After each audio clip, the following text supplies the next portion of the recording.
Welcome to Psychoanalytic Perspectives on Racism in America. This series explores the enduring presence of racism and the psychoanalytic mechanisms that sustain it, drawing inspiration from key works and current research. Hosts Dr. Karyne Messina and Dr. Felecia Powell-Williams explore the complexities of racism through the lens of psychoanalysis as they foster a crucial dialogue on racial inequality. Here are your hosts. Welcome to Psychoanalytic Perspectives on Racism in America, a special series on the New Books Network that was developed in collaboration with the American Psychoanalytic Association. I'm Dr. Karyne Messina, your host, along with my wonderful co-host, Dr. Felecia Powell-Williams. Felecia is chair of the Department of Psychoanalytic Education's Diversity Committee, and I am chair of the Scholarship and Writing Committee. This is all part of the American Association of Psychoanalysis. In this series, we discuss how the tools and concepts of psychoanalysis might help us understand the persistence and dynamics of racism in the United States. We'll be talking to psychoanalysts, especially Black psychoanalysts, to help us understand and comprehend racism in general and how it can be combated. We hope we all learn something that's valuable from this episode and ones that are to follow. Our topic today is the war on knowing, why the classroom has become the battleground. Now, to me, this is a perfect example of bullying and projective identification. Very quickly, I'll go into that. Projective identification is when a person or a group of people unconsciously can't tolerate something about themselves, himself or herself, and they project it onto another person or group. And then the idea is, it's not me, it's you. So, and that's what all bullies do. So, we'll start with our discussion about colleges and universities, and we'll try, as much as we can, to delve into the intersection among psychoanalysis, the enduring legacy of racism in America, and what our classrooms, or why our classrooms, have become this intense site of conflict. What are your thoughts, Felecia? In listening to the introduction, and thank you again, Karyne, for always presenting such a lovely introduction to the podcast, and definitely this topic that we're about to approach today is so important. One of the things that come to mind for me, and definitely with it feeling so incredibly timely, that we see all these headlines in the news today. We see headlines where you have, battling going on and disruption within school board meetings and, just issues that are going on with legislative battles, and which they always are battling, just over curricula. And the intensity is palpable and often feeling so disproportionate to the specific educational content being debated. But I do wonder, how can we begin to explore this and explore it analytically?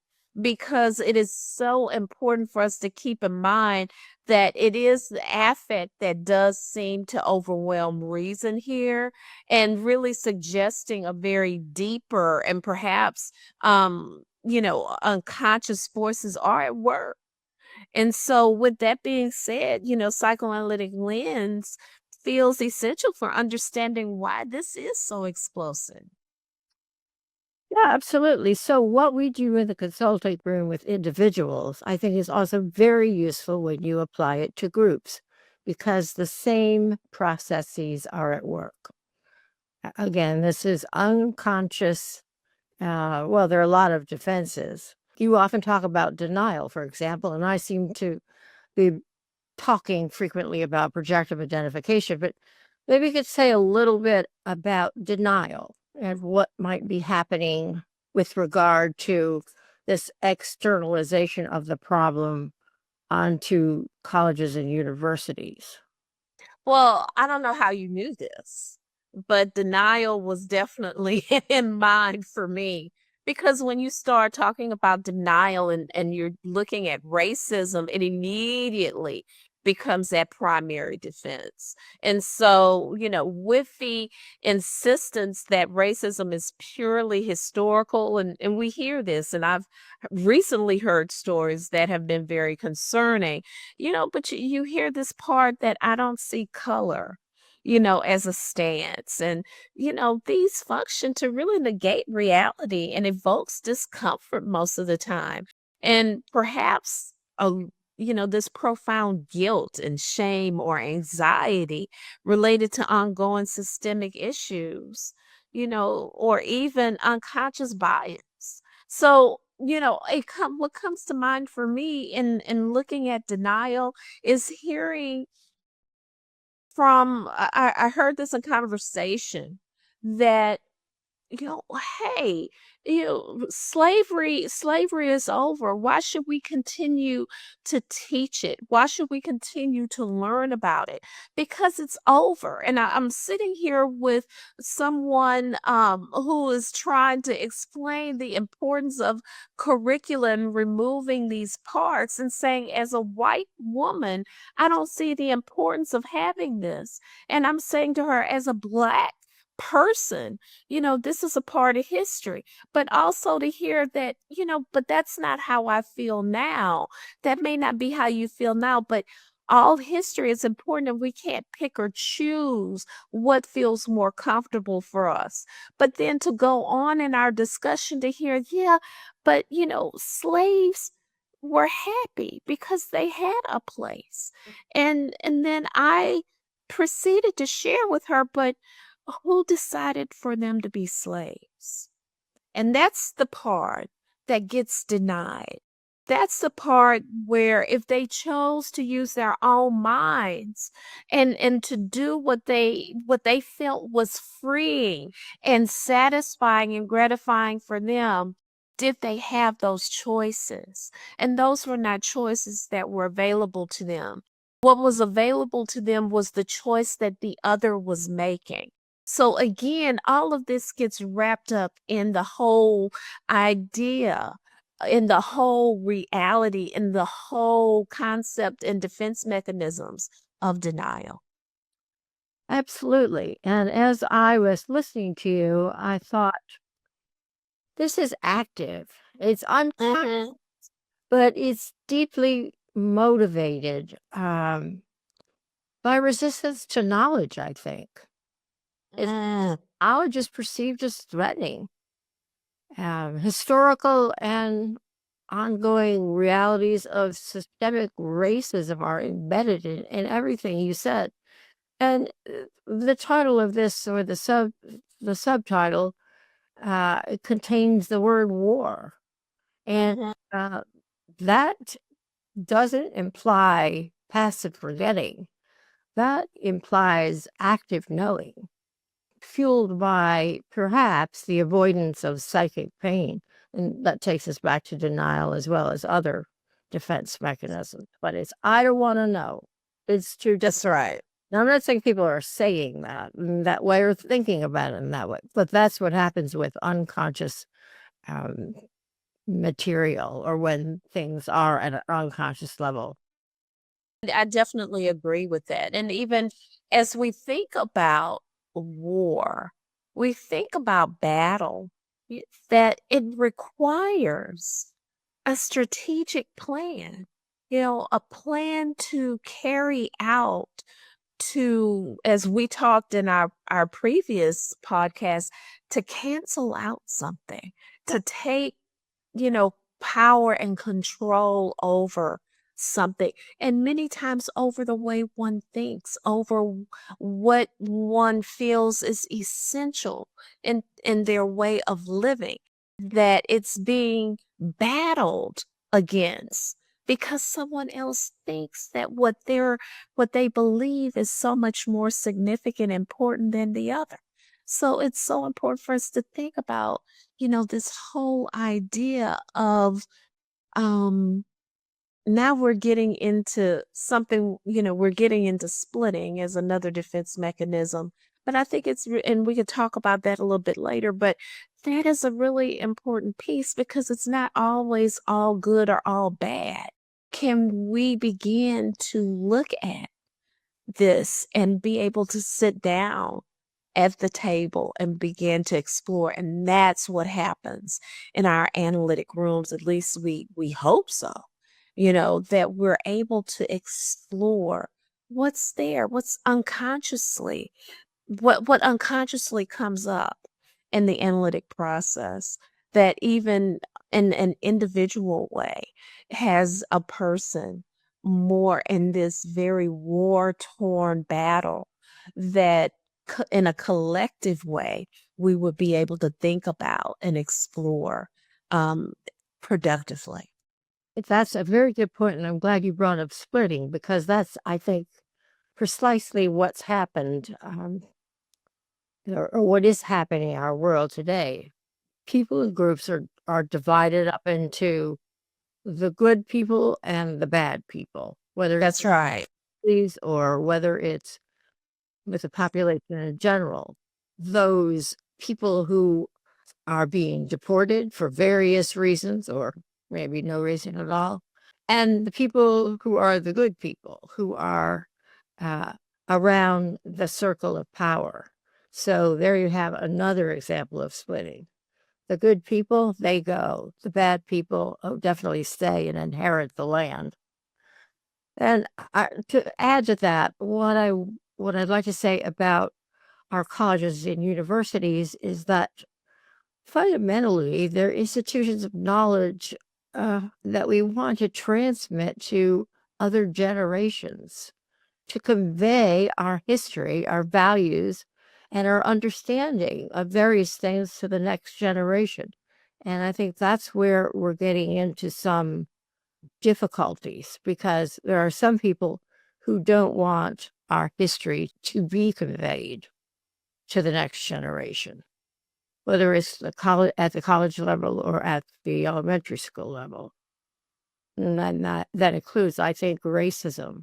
There are people who would just like to, as if they were in a classroom, maybe an old-time classroom, take an eraser and erase it from the blackboard. Exactly. A computer too, however you want to do it, low tech or high tech, but it's the wish to erase our history. You're definitely on point there, Karyne, and how because I'm sitting here and I'm drifting off to this place of, you know, um, this removal of the bad. And what we tend to do is we learn. We tend to learn from those good parts and from those even difficult parts. So how you integrate that, is so significant in utilizing that in curricula.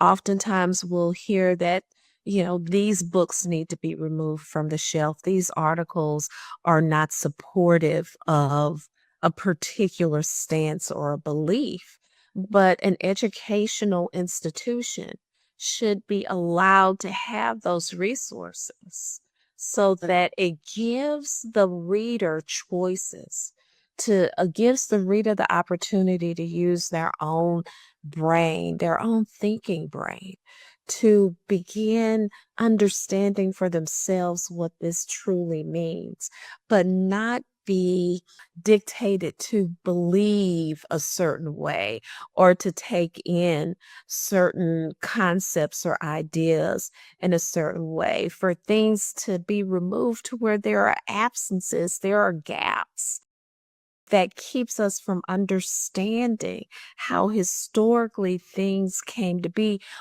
and how historically people of color, how historically people in women and just different diverse populations and communities were all a part of a way that we may exist today. So, and looking at this, splitting doesn't a very dangerous message. It takes us in a very dangerous place when we utilize this mechanism against what the reality is. So, thank you for sharing that, because it's definitely a profound way for us to exist and deny. Well, thank you. And what you said brought to my mind was the words we're using. War on knowing. We're talking about navigating these battlegrounds, and we're talking about schools at all levels. This is being undertaken. Whether it's on the university level, the middle school level, high school, or elementary school. Exactly. We're talking about education, and also we're talking about the war on knowing.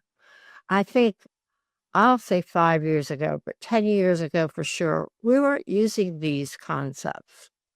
As far as I know, there might have been pockets of places where there were these undercurrents, but I think, well, I know when people went to the university, they expected, or they came to know they would be learning about different things, different cultures, different groups of people and their history. And there's a strong wish now to cut all that out. So the word you suggested before about dictating, certainly there's that going on. Oh, definitely. Definitely. And, I'm just thinking also, when we explore this, you know, what constitutes psychic pain? Because it is a painful, disruptive place. And, what's really being defended against so fierce? This war on knowing, but even still, that psychic pain component that's really there. And what do we do with it? How do we begin to understand what's being defended against? As what you just said brought to my mind what's going on at our universities, and I'll be specific. 2 universities I have in mind have dealt with this, Columbia and Harvard. Mm-hmm. Last spring, when there was some disruptive behavior or protesting on Columbia's campus, pretty quickly after it started, the New York Police Department was brought in to shut it down. Whereas with Harvard, there was a wish, there was an interim president. I don't know the person's motivation, but their behavior reflected a wish to negotiate, to talk about, to tolerate the feelings, not just shut them down. And that's what we hope for, to tolerate our differences so that we can talk about them. Or together we can come to another place. Place. But by calling in the police and shutting everything down, it's not going to work that way, in my estimation. No, no, I agree with you on that. It's, handling such resistance to knowing really creates difficulty in how we develop. And you said this earlier, that this war on knowing doesn't begin or end in, a university or college level. This starts very early on, and we're talking about, educational settings, preschools, elementary schools, middle school, high school, but we're also talking about um, public and private, and being able to, school boards, as I mentioned early on, dictating, what can be read, what's a part of the curricula. Now we're talking about prayer in schools in various states. So there's so much that's getting woven into this. And what we tend not to pay attention to is in the development of self, what is it that is needed? Because these are young minds that are being presented here. And so we know analytically that it's important to be available and to have the content for this richness for that mind to be able to take in and explore.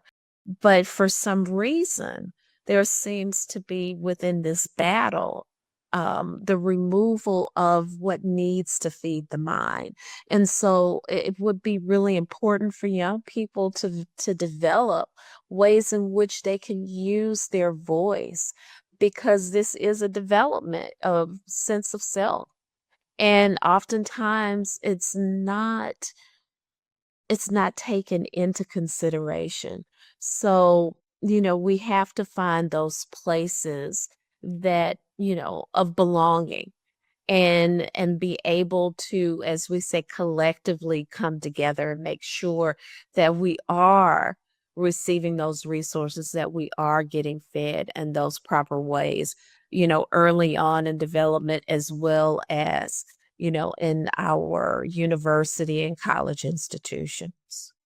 That reminds me of go school, and I've been in school a fair amount of my lifetime in one program or the other, and I don't ever remember having a problem with reading anything I wanted to read. There Mm. freedom of choice. I could read whatever. And to think that young children, they're not going to know if things continue on this trajectory. They're not even going to know about books that they can't read because they're going to be out of the system. And that to me is uh, heartbreaking, and it makes me very angry as well. And I think this is what some of the students, the protesters, are up against. Don't take away our freedom to know, Oh, but definitely. don't ban our books. I mean, freedom of Uh, speech is what we're founded. yeah, precisely. Precisely. Yeah, when you said that, I began to think about, my elementary school teacher when we were given the opportunity to pick books that we wanted to read. And I've told this story many a times. My parents really encouraged reading and education, and it was essential, and it continues to be essential. We have to be knowledgeable, informed individuals. But I remember I chose to read a book about Freud and psychoanalysis. And my teacher was very clear with me that, Felecia, is this what you want to read? That there's so many other books here that you could pick. Here's this series about, the mystery of whatever is going on in this young child's life. But I chose Freud and psychoanalysis. And although my teacher was trying to encourage me to choose something that she felt was more age and academically appropriate, still my freedom to choose was there. That seed continued to be planted and cultivated. And there wasn't, as we've been talking about with the defense mechanisms, there wasn't in that moment for me a denial of something. There wasn't a denial of understanding or of a particular concept that it doesn't exist. But what did exist for me was the reality that in myself, I was developing something that felt great for me, that was gratifying for me. And it opened up the opportunity for me to explore all sorts of thoughts and feelings and wonders. And so I wasn't restricted in the sense of, no, this is not real. No, we need to limit what is coming in so that you can focus primarily on what, I think you should be focusing in on. There was an openness and an opportunity to take in more. And now, as I listen and experience, even in the consulting room, and hearing, those who come in and feel very limited and being very canceled and frightened and worried and drifting off into these fantasies of what will happen to them within this canceling culture is very concerning, because the freedom to allow themselves to choose, the freedom to allow themselves to think and to navigate their lives in a way in which belongs to them feels very threatened. So as we talk about this war on knowing, there is this threat that tends to linger, that is of concerning, whether we're looking at it in the analytic process, but also we're talking about the social concepts that also get internalized and woven into the internal. And that comes up in the analysis. This is, a war. It is a battle. As you were speaking, I took out my imaginary yellow highlighter and your story about being able to read Freud. I don't know how old you, but it was a choice. You could do it. And even though the teacher said, well, maybe you want to consider this or maybe you want to consider that, you said, no, I want to read Freud. And you were able to read Freud. So that is an example of what we used to be able to do and what is being taken away from us. And I think that's one reason why your story, I think, reflects what's going on in colleges and universities. People don't want this choice to be taken away from them, and nobody should have the right to do that. Exactly. Not in America or the America we knew, the one that we grew up in. Oh, definitely. That's right. And I want to read about, Martin Luther King. I want to read about, James Baldwin. I want to read about Maya Angelou. But I also want to read, all of the beauty and see those things with F. Scott Fitzgerald. I want to look at what's happening in the works of Alfred Hitchcock. I want to have the ability to have a sense of diversity, but making the choice for myself, not that it's being brought in. And does that have to be a battle? Yeah. Well, I don't know about writing, but I want to write about the things that we're talking about. And so far, I've been able to do that. And I hope that for everybody who wants to write, I hope that that continues. Well, you do it beautifully. Well, thank you. But Mhm. for people who do such a wonderful job, and I hope that that isn't curtailed. Well, what we have to also think about here is that these works, including your own, create these very wonderful ways in which we begin to think. Very thought-provoking work, very stimulating. And it gives people an opportunity to explore content, real content that becomes alive and that is alive. Not only becomes alive internally, but is alive. And it becomes a concern with some groups, because what might be birth, what might evolve from this. But if we were to deny the reality, then perhaps we could all live within a way that seems to be comfortable and peaceful to the other person. And that's just not reality. We have to be able to be able to tolerate the frustrations, be able to tolerate the pains, the hurts, the historical moments that were not fair, that were not all good. that there were bad and that there were decisions that were made. And there are decisions that are continuing to be made that are very painful or very hurtful. And so we have to be able to have the venues to explore that. But oftentimes that becomes so intolerable to others, to where if it can be removed and what seems sensible to that person be replaced with that sensibility.